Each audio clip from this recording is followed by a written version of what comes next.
Hello ladies and gentlemen, and welcome back to the Push to Pass F1 podcast. Today we're going to be previewing the Bahrain Grand Prix coming up this weekend. So Reef, initial thoughts of the Bahrain Grand Prix. Are you a fan? Are you not a fan? Do you hate Bahrain? Do you love Bahrain? I really like Bahrain. I'm a fan. It's probably one of my favourites, just because it's a proper racetrack. They go testing there, so it's always ultra competitive because all the drivers are super familiar with it. It gives the rookies a chance to have like a Grand Prix which they can just sink their teeth into straight away. There's no learning, and yeah, it always produces a decent race. Yeah, we always usually get. I think the good advantage of it, we have slow speed corners again. We have big braking zones. We have dive bomb opportunities. We've got rookies who are going to be mental, and it's a night race, which I'm a big fan of because I think it helps with, like, we often see a bit more in sort of strategy because you haven't got drivers being like, oh, the track's a million degrees, my tyres are dying. Yeah. So we should see a bit more performance. I think it's going to be a really good race. I do. What happened? Bahrain last year. I'm trying to think. Can't think. Can he think? Beats me, mate. No clue. I'm assuming... would Max have won it last year? Likely. Bahrain 2024. Bahrain 2024 Grand Prix was won by pole position, Max Verstappen. Sergio Perez finished second. Yeah, he had an alright start to last year, and then just what the flip? Fell off completely. First five, he was alright. Sergio Perez, what a man. No, I'm genuinely quite a big fan of Bahrain. I just love it. I think the F1 game is like a reason why I quite like it. Yeah, I agree, because it's always like the first. Yeah, you always have to do it. And then like you do a career mode and you do the first Grand Prix, which is Bahrain, and then you're bored, and then you never go on it again. I know. And then you do another career mode in like 6 months, and then you're like, oh, Bahrain, wicked. They've just... I think it was just last week they unveiled the new one. It will not be getting bought. I wait for it to either come out on sale or come out on like Game Pass or something. It's literally like 6 weeks and it's always on sale. It's always on like 30% off or 50% off. Mm-hmm. We will be there. So the first area we wanted to cover would be... I'm not going to call him an underperformer, but someone who's been quite disappointed in the opening few rounds is the Scuderia Ferrari. The Hamilton dream, it just doesn't seem to be clicking at the moment. But Bahrain could potentially see a change to that, we think. Could turn it round. Yeah, they've historically been quite good. I'd put money on Hamilton will be better than where he has been. Like, he's going to be getting better than 7th and 8th. I'm not a gambling man, but I could. Yeah. I think Charles would be definitely fighting for a podium. It all depends, really, how fast the McLarens are. Yeah, I think what it will come down to is ultimately if McLaren change their approach to Grand Prix, because they are far too happy to be finishing 2-3. Yeah, I don't think that's going to happen anytime soon. I just think if McLaren are far and away the best or the fastest this weekend, then that will probably cause Ferrari difficulties. I doubt they'd be pushing towards podiums, but everyone's pretty close. I could see Charles specifically maybe getting in those podium battles. I couldn't see a win, to be honest, but podium battles for sure could be on the cards. I think Kimi Antonelli will be quick just because he's had the testing time there. Yeah, that's also a good sort of area to cover, is the fact that obviously, even though they are all rookies, this is arguably going to be where they're most experienced in their current machinery, so we could potentially see some different performances. An area I do want us to speak about is this last chance saloon for Jack Doohan. Yeah, I think this might be his last Grand Prix. Really? I think it might be, yeah. I'm not under the impression they're gonna replace him this early, but I feel like a track where he's already driven at and had, mileage under his belt, he's going to feel more comfortable at. If he doesn't perform this weekend, I think then he could be potentially looking at, in a few times, them looking elsewhere to Franco. I mean, Franco is testing in Monza. I don't know whether that's because they're going to wait till they get to the European races, or if Monza was just free, so they just wanted it to test it. Yeah, sometimes they use like Monza, they'll use Mugello sometimes, or like Imola for the Pirelli tyre tests, won't they? I just think that it's definitely going to happen. It's not a case of if, it's when. Yeah, I think that's the case. I think it is always when, rather. I think now it's confirmed, like, a lot of the people are feeling it is now more of a when rather than an if situation. And my feelings are, Franco himself he's not seasoned at all. So, if anything, they need to give him time. Yeah. So, the longer they drag out doing, when, unfortunately, I feel as though he's a lost cause, it's just hindering Franco. So, in my opinion, at this point, get him in when you can. Like, I don't think we're going to get a bombshell where we see him stepping in for FP1 and then going for the rest of the weekend. Oh, no. But no. I mean, that would just be cruel as well. Like, you can't do that. I mean, would we put it past Alpine? No, they're twats, aren't they? But that would be horrible. I mean, that's not right. Oh, no, it'd be such a soul destroyer for Jack. Yeah. But it is Briatore, so. Big old Flavio. How he's allowed near an F1 team again, I'll never know. He's just a Don, isn't he?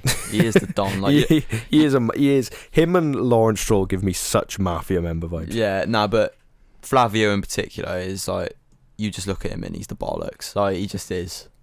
Oh, speaking of Lawrence Stroll, remember last week, it would have been in the Hot Takes episode, we spoke about Lawrence Stroll trying to buy out more of Aston Martin. Yes. So effectively, Aston Martin are trying to sell their stake in Aston Martin. Ah, right, okay. So the Aston Martin shareholders of the actual car company are looking to sell their stake in Aston Martin Formula One because their car market, finance, budget, whatever, is struggling. So it's not really a great sign when the manufacturer are pulling back, in my opinion. But also, Lawrence Stroll is the CEO of Aston Martin. So he's company. Also influenced that decision. Yeah, so right. So what he's done right is he's selling to himself. I'm sure he is this. I think I'm right in saying he is the CEO of the Aston Martin car company. So if anything, then it's a change of sort of vision. No. So, the current CEO of Aston Martin is Adrian Hallmark. But okay. What is he anything to do with the team, the F1 team? No, he's the car. So what is Lawrence Stroll then? What's Lawrence Stroll's official title? Lawrence Sheldon Strollovich. He is he's part owner and executive chairman of Aston Martin. And then he owns the Formula One team.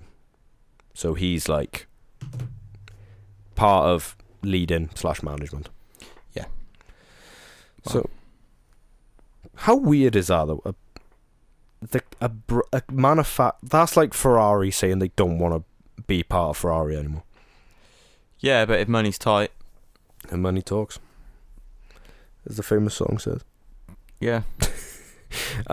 So let's move into our predictions for this weekend. I think I'm right in saying it's just a standard weekend this weekend, isn't it? I'm not entirely sure. No sprints or anything, because I think the next sprint is in Miami. F2 are back though. Yeah, are they? F3? Yeah, usually Bahrain has F1, F2 and F3. Love that. F2. We could do some F2 predictions if you want to. Yeah, F2 is this weekend. Is F3. And F3 is also this weekend. I'm not sure if I could do predictions, but should we say some people to look out for? Yeah. I'll tell people that I'm looking out for. All right, who are you rooting for? Are we going F3 or are we just doing F2? We'll do F2 then F3. Right, who are you rooting for in F2, my friend? I am rooting for. I think I like Luke Browning. Yeah, he's a good operator. Won the Macau Grand Prix, I think 2 years ago, which is always a good sign if you're a good driver or not, because Macau is like outrageously hard. Williams driver? Yes. Yeah. He is a Williams driver. He's Brit. He's also coming of age now. He's 23. Really, I'm not sure about a future in F1 for him necessarily, but he's a good driver, and he's probably the best British driver on the grid. Actually, no, he's not, because I've just remembered Arvid Lindblad's on the grid. Obviously, Arvid Lindblad you're going to want to look out for. Didn't score a point. Yeah, if you're in Australia, if you're a fan of Red Bull or anything like that, watch Lindblad, because he's likely going to be in VCAB within the next 2 years. Yeah, if that really, I think maybe he might be a one and done. He might be a Kimi Antonelli. Yeah. For me, I'm going to be supporting my good friend I've never met before, but Dino Boganovic. Yep. I liked him last year. Well, he's doing some. Is it this weekend? Yeah, he'll be in FP1 for Ferrari. Yeah. So engage that, and also Gabriel Mini. I've heard that he's good. He was F3 champion, isn't he?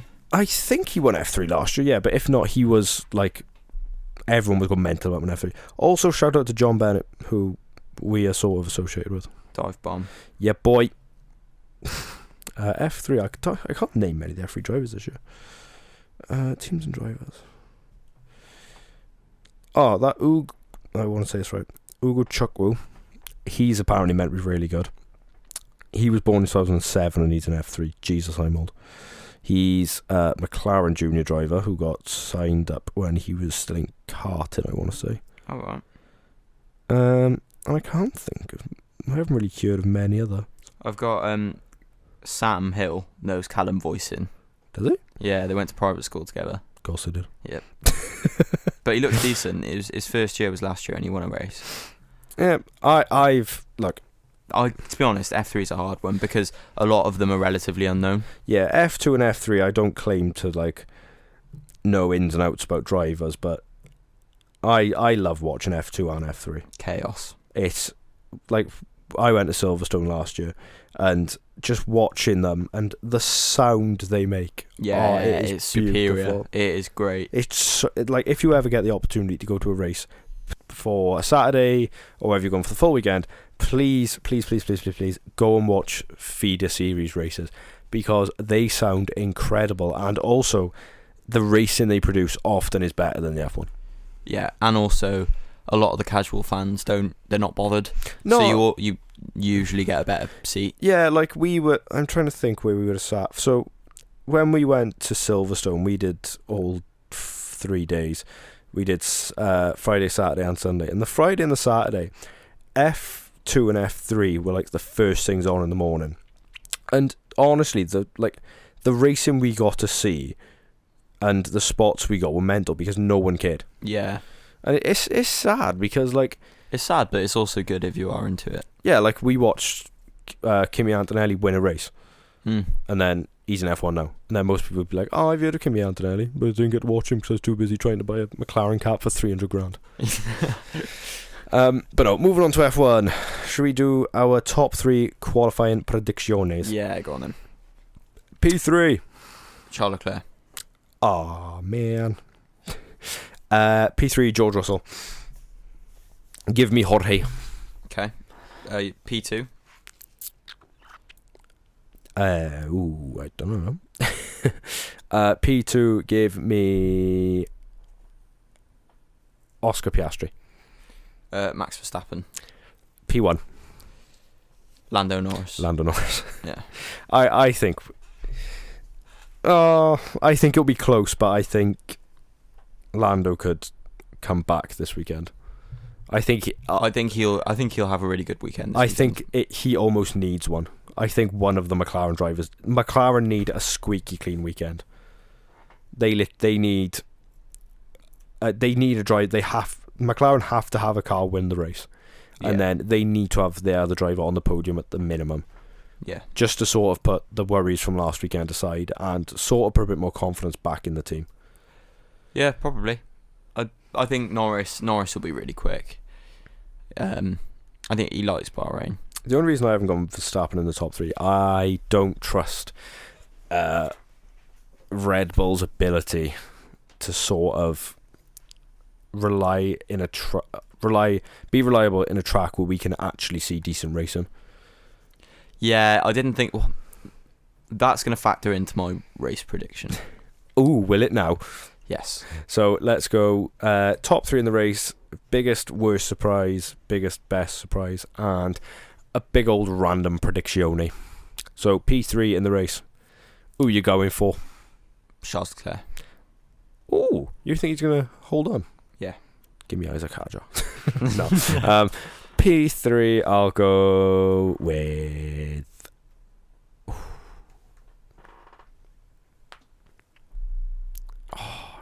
See, I want to say one of the Mercedes, but I also know how good Max Verstappen is. Yeah, give me George. Okay. I'll go George, P3. P2. My P2 is Piastri. My P2 is Norris. Okay. My P1 is Piastri. My P1 is Norris. Oh, look at us. I'm going to... my bold prediction, I know we'd do those later on, but I'm going to get it in early, is my bold prediction is Max Verstappen is going to make contact with Piastri and snap his front wing. I thought you were going to say Hamilton then. Nah.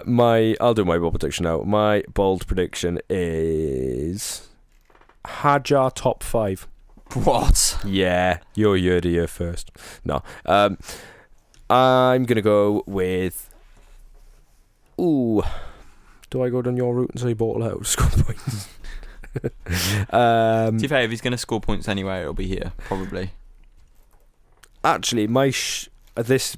I don't know if you can qualify the shot, but my shot would be Yuki Tsunoda top 6. Okay, I like that. Because I think Yuki, we saw in his debut, he liked Bahrain. Yeah. And I think he'll have, like, this weekend for Yuki, people would be like, oh my god, he qualified slower than Lawson, he finished 12th. Get him out, get, like, Helmut Marko back in the car. But this weekend was literally just a test weekend for him. Yeah, and he actually impressed me in Japan. Yeah, he's showing a lot more promise than Lawson ever did, so I think Red Bull can only take that as a positive. What was he? How far off Max was he? In quali? Yeah. Japan. Qualifying. So he qualified with a 128 flat in Q2, and Verstappen in Q2 did a 127.5. Right. It was further than I thought it was. So, to be fair, he did a 128 flat. The cut-off point for Behrman was at 127.7. So he's only 3/10 off Q3. And then in the race, overtaking was impossible, but he made up 2 places because Sainz got a penalty, didn't he? Yeah, it wasn't a terrible weekend. And if anything, he kind of flew under the media's radar, which is exactly what he needs to do for the moment. I think we can see something more positive. Just needs a bit of stability in that second car. Just everyone kind of ignore it for a bit. I'm changing my mind. I'm going Tsunoda pole. No, I look. He is, as long as he keeps his nose clean, as long as he just puts in a decent performance this weekend, he's not going to be far off P6-7. You'd like to think so, but I wouldn't. I wouldn't bet on that. Definitely wouldn't. So let's go our biggest, worst performance. Worst performance will be... These never age well. Nah. Worst performance will be Esteban Ocon. What, from P18? No, I think he's going to crash into his teammate. Stop saying people are going to crash. My worst performer, I'm going to say... I don't know. Liam Lawson. Okay. I can see him having another stinker. Okay. And I can see Red Bull starting to run out of patience with him. Not after 4 races. They did after 2. Nah, but that's just... No, I mean, level. like, I can sort of see them starting to be a bit more like, right, do me a favour, actually start driving good. And, like, stepping up the pressure on him. I don't think it'll be to the point where they're going, look, he has to perform within the next 2 races or we're going to get rid of him. I think they're just going to start to be a bit more openly critical about him. Okay, yeah. And our biggest good surprise. Carlos Sainz is going to have a good race weekend. Oh, it's not bought that out this week. No, I've given up on him there. Brazilian fraud. To be fair, will Carlos Sainz score points? No, I think Sainz will have a really good weekend. P7. Biggest surprise. Ooh. Pierre Gasly. Okay. I can see Gasly nicking a 10th. I like that. Big up Pierre. I like Gasly a lot. So, is 10th necessarily a good performance, though? well, you've got to think the top 8 are pretty much locked out, isn't it? You've got Ferrari, Red Bull, Mercedes, McLaren. Okay, I've got top 6 are pretty much locked out. And then usually Hajar's in there. And then Albon's usually in there. So then usually it's just a scrap for P9 and P10. Alright, okay. And I think Gasly and then Bortoletto P8. Will we ever see Gabby Bortoletto score points while we're making this podcast? Yeah. It might be this weekend. As I said earlier, I think this is his best shout. I think you need to stop predicting it and it will come true. Yeah, that's why I haven't done it this week. That's why I've said Carlos Sainz. Oh, God. Gabby Bortoletto. Please do not listen. But if you have enjoyed listening to our Bahrain Grand Prix preview and our predictions, we hope you have enjoyed. If you are listening on Spotify, don't forget to rate us 5 stars and drop us a follow. And if you are on YouTube, drop us a like, drop us a subscribe, and make sure to keep tuned for our Bahrain review next week and our Miami preview, because we are in the midst of a triple header. I have been Max. I've been Reef. And this has been the Push to Pass F1 podcast.